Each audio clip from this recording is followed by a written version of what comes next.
англичане изменили их статус с военнопленных на сдавшийся вражеский персонал, в результате чего они не были выданы Советскому Союзу. Советские танковые армии стремительно приближались ко Львову. Немцы успели организовать оборону и отбили первые атаки с востока. Танковая армия «Рыбалка» начала обходить Львов с севера, а 4-я танковая – с юга. Известие о том, что советские танки появились к западу от города, привело к панике врага, и уже на 7-й день боев немцы оставили Львов. Границу СССР 1941 года войска Красной армии пересекли едва ли не маршевыми колоннами. Захваченный к концу июля Сандомирский плацдарм на реке Висла позже, в январе 1945-го, станет стартовой позицией для броска к Котору.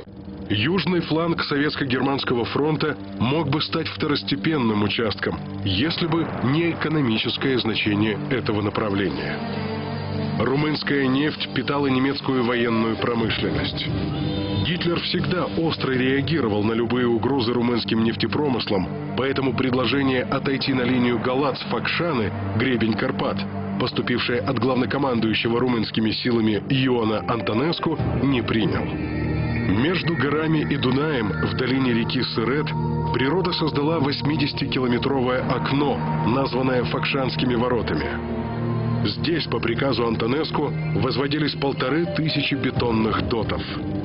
Ценой сдачи части своей территории Румыния могла быть превращена в мощную крепость. Но Гитлер это предложение отклонил. В конце лета 44-го румынский фронт изгибался дугой по Днестру. Оборону держала немецкая 6-я армия. Справка. 6-я армия вермахта образована в октябре 1939 года. Участвовала во взятии Парижа и в летней украинской кампании 41-го. 2 февраля 43 года была уничтожена в Сталинградском котле. Вновь сформирована 6 марта того же года из армейской группы «Холид». Номер 6 оказался неудачным для немцев.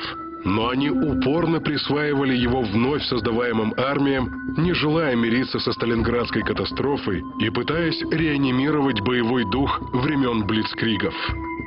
Тогда немецкая 6-я армия шагала по полям Франции, оккупировала города Украины.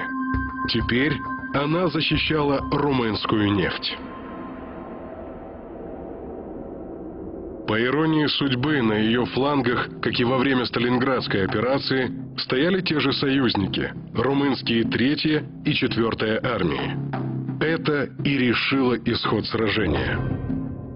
Советское командование планировало операцию на окружение.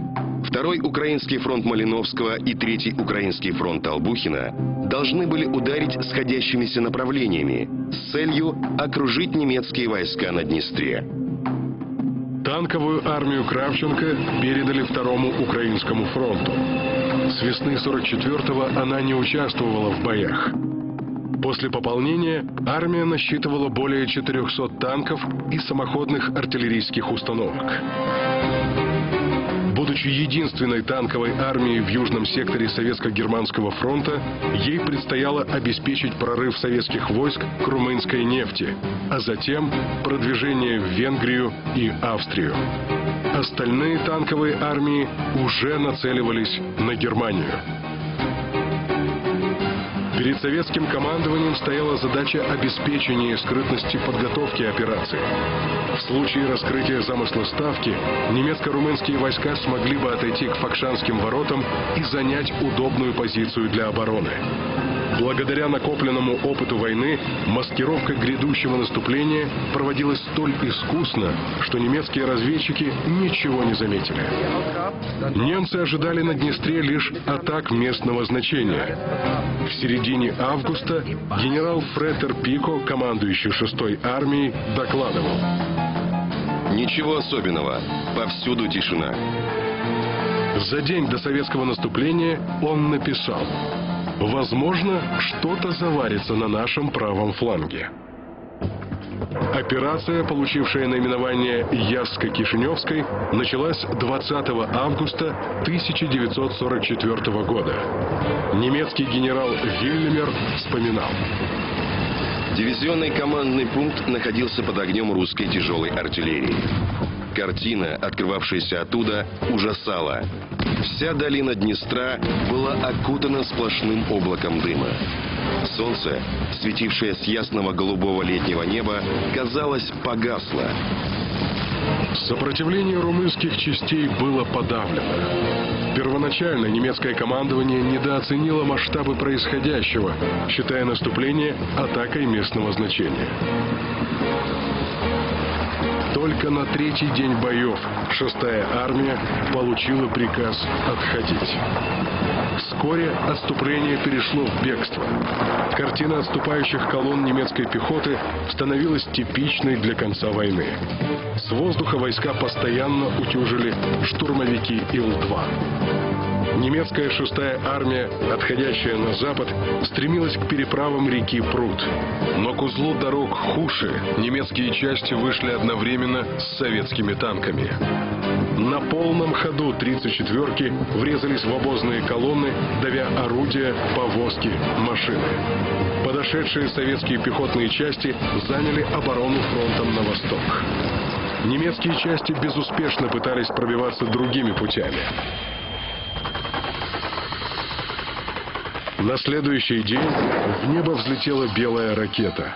Советские пехотинцы встретили ее дружным «Ура!». Это означало, что с юга подошли части 3-го Украинского фронта Толбухина.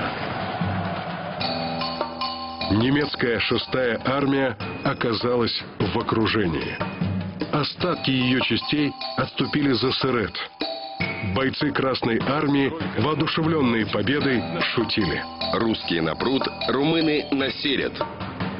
На 4-й день сражения румынский король Михай, вызвав во дворец маршала Антонеску, потребовал от него немедленно сложить оружие. Маршал отказался, призывая сражаться до конца.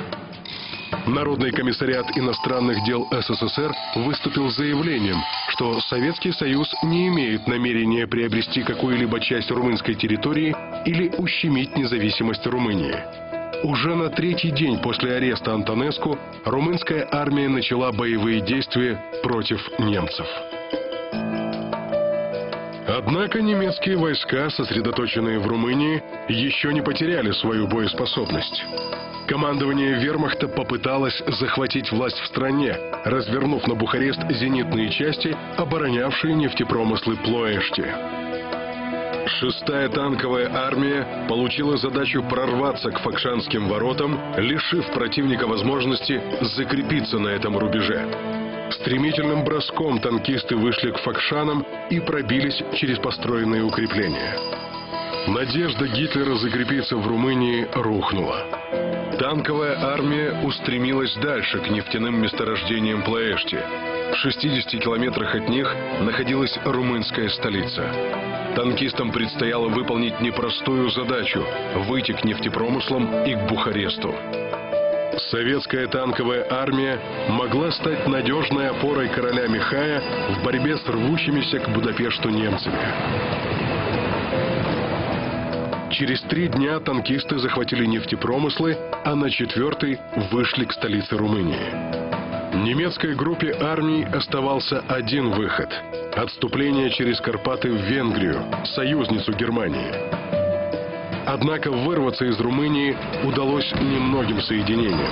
После нескольких безуспешных попыток прорыва окруженная 6-я армия немцев в начале сентября 44-го была окончательно разгромлена. Справка.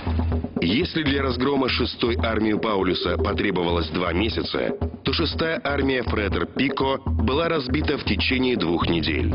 По итогам Ясска-Кишиневской операции советская 6-я танковая армия получила звание гвардейской.